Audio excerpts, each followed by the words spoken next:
సిరికొండ మండలం ఎక్కడైనా ఎవరైనా కానీ ఇసుక అక్రమ రవాణా జరిగితే మాత్రం కంపల్సరీ వాటిపై బలమైన కేసులు నమోదు చేస్తాం.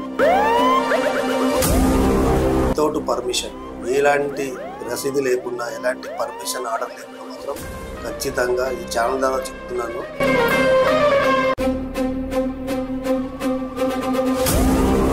ఒక పెద్దవాళ్ళు కూడా 3% కష్టాలు తీసుకొని వాళ్ళు ఇంట్రాగేషన్ చేసే కార్యక్రమం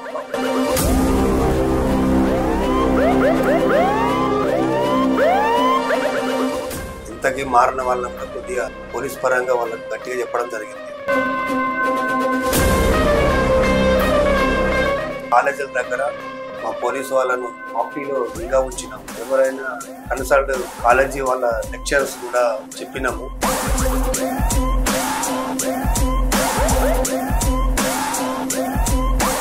ఎలాంటి ఫైరోదారులు రాకుండా స్టేషన్కి వచ్చి ఖచ్చితంగా మా పోలీస్ సహాయం తీసుకోవాలని చెప్పి